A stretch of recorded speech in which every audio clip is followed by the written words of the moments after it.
going to talk about Cristina Kirchner's 33-page letter. Argentina and its third debt crisis. She does not clarify what debt she is referring to. External debt or total public debt of the state. Since she does not clarify, we are going to speak in her own words and terms. When it says, debt crisis, this is the fourth debt crisis. Because we refer to the total debt of the state and the different governments. She and her husband need to get involved with Kirchnerism. Nestor and her 8 years. It is the fourth debt crisis. On her terms. Cristina always comes back with the same thing.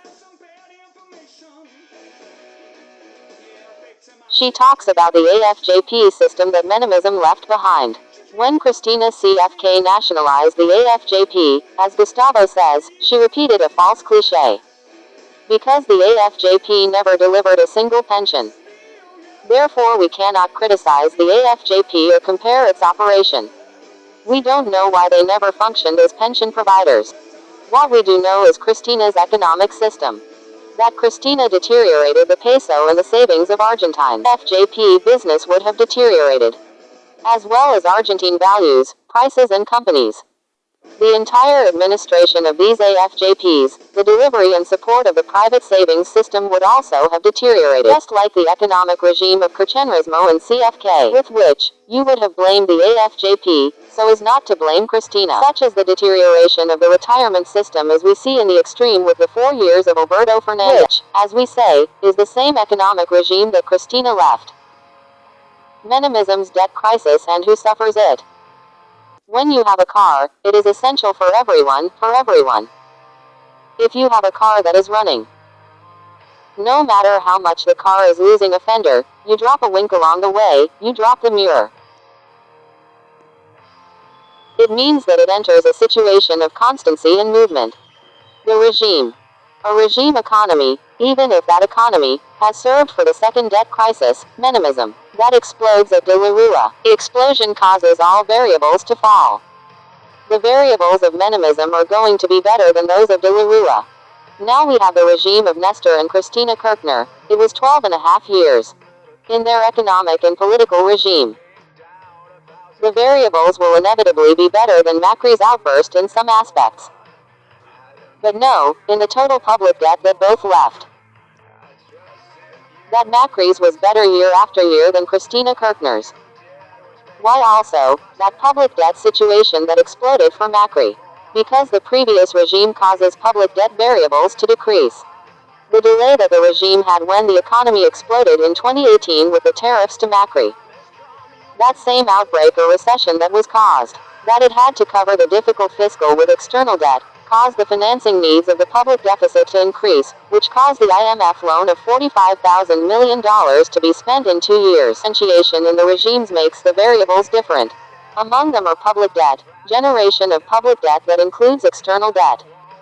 Now, the Alberto Cristina regime and Milei's regime are also the same situation.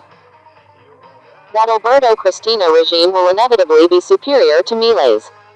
Why? The regime is cut. If all the variables are cut, they will change. Then Cristina says, debunking myths, that during convertibility there was never a fiscal surplus. Of course, the debt crisis during convertibility, the fiscal deficit is covered by the sale of state companies, then covered with external debt, which is why it causes the second public debt crisis that is magnified by the diversion created by the AFJP. The third debt crisis that Cristina and Nestor Kirchner inaugurated, she begins to talk about the restructuring and elimination of her husband's debt in 2005. She recognizes that there are cuts, but she does not recognize that they were almost $67,000 million. That's $67 billion. It's better than a loan. Why is it better than a loan? Because they give you the time for you to use those $67,000 million, plus $30,000 million that did not enter the exchange, to rebuild the country's coffers. It's better. Why? Because at that time they have no capital or interest to pay. You don't have to return it. Those $67,000 million and the debt arrears of $30,000 million plus the stocks they used created the current financing needs. We analyze the period from 2002 to 2015, which is from Orlando Ferreras. Also from Nestor and Christina, it includes Duhalde. It places a growth rate of 78.4% and compares it with the maximum period, from 1955 to 1975 with a growth rate of 98%. I am not going to analyze from 1955 to 1975, but I am going to talk about the period of Kirchnerism. We must cut that 78.4%. We must subtract 68% of the real devaluation of 2002. When subtracting, 10.4% remains, right? No, nothing grew during Kirchnerism.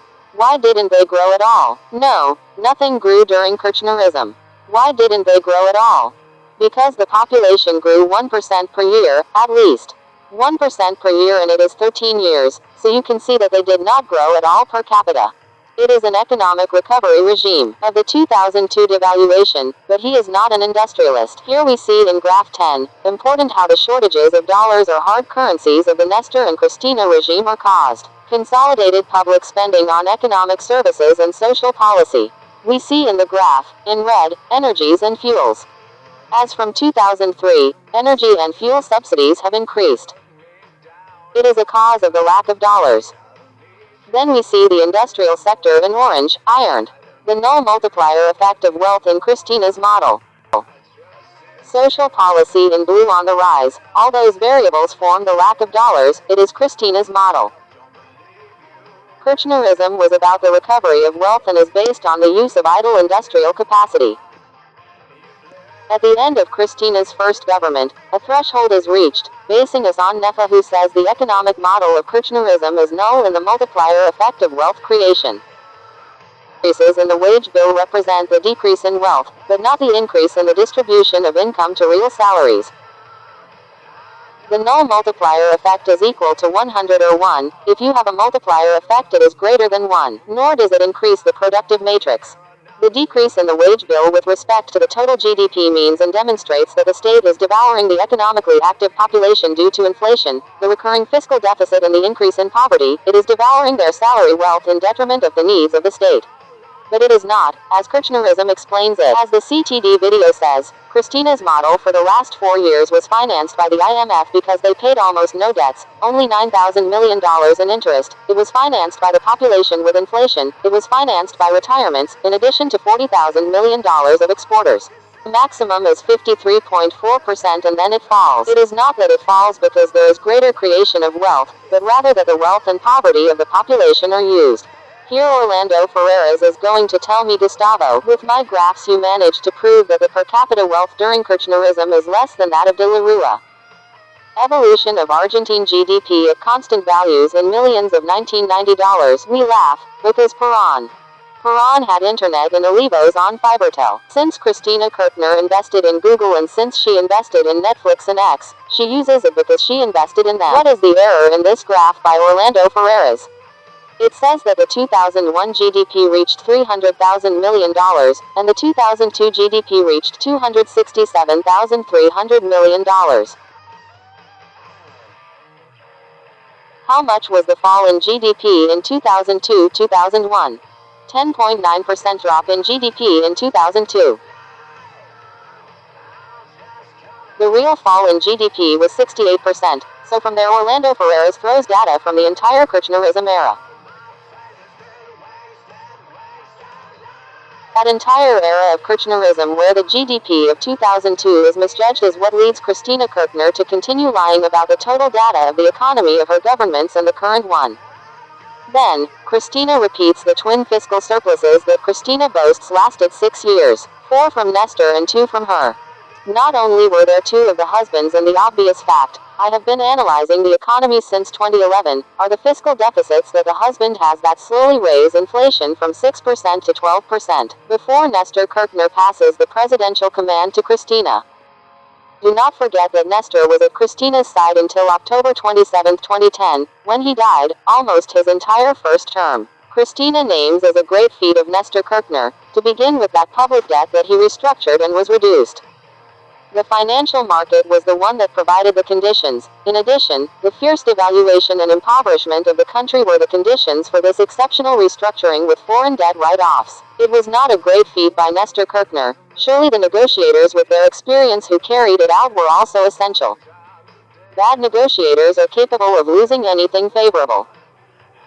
That, as I say, they should be grateful for the failure of the De La Rua government. $67,000 million that were saved. That was better than a loan or credit because it is real capital over time to avoid paying debts. Capital that should have been used over time to generate wealth and not increase fiscal deficits that cause public debt crises. Cristina boasts that with the debt relief of 2005 they dedicated themselves to the design of public policies. The public policies developed by Kirchnerism are those that designed the dollar shortages. There are 5 fundamental factors that cause the lack of dollars. The zero growth of the industry, which we'll see it flat on the graph. The automotive industry, with its growth, produces a growing deficit in dollars of the external trade balance. The systematic fall in the production of energy and fuels. Gas and oil that you will see in the graph. The recurring fiscal deficit that comes to spend the reserves of the BCRA central bank. In graph number 6 of oil, gas production and mining exports. Gas production begins to rise since the Macri government. During the entire period of Nestor and Cristina, oil and gas production fell. The only thing that increased its level during the CFK period were mining exports. Graph number 7, spending on economic energy and fuel services. In this graph we see the colossal increase in subsidies to users, which affect production and the increase in energy imports in dollars. All those energy and fuel subsidies and the shortage of dollars Cristina complains. Another factor that affects the shortage of dollars is the deficiency in the creation of wealth that is corroborated by the almost null multiplier effect of the country's productive matrix.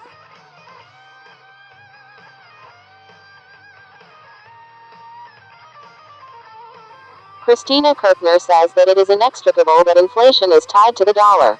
There are 4 debt crises. The second is caused by Menemism, the third by Kirchnerism and the fourth by Alberto Fernandez and Cristina. In his 33-page letter he is missing a debt crisis, that of Kirchnerism. Indeed, the significant point that the lack of dollars is referred to as fundamental is in the 12 years of Nestor and Cristina Kirchner. And you will see it in all the graphs.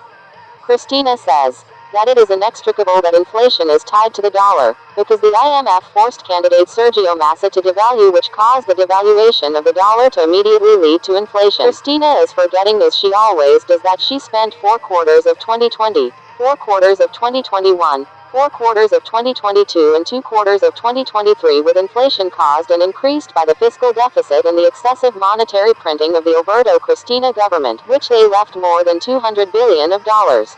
What happens is that the economic and mathematical effect of the dollar is different.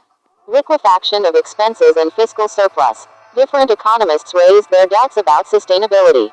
Great headline for the first month of the year. Of course you see, financial surplus. 518,408 million Argentine pesos. Primary surplus of 2,070,746 million Argentine pesos. And payment of interest on the public debt net. 1,492,338 million Argentine pesos. And the payment of debts is going to increase, because Macri's depression is going to occur in 2018, they are going to have a drop in production, supply and demand. Because part of the 70% that social spending represents in the budget that they are going to save in 3 months, Milei is going to lose it for the rest of the year. Because production is going to fall and tax collection is going to fall. All those numbers will be easily reversed. Macri and Milei have 2 exits. This 2% fiscal surplus will be -4.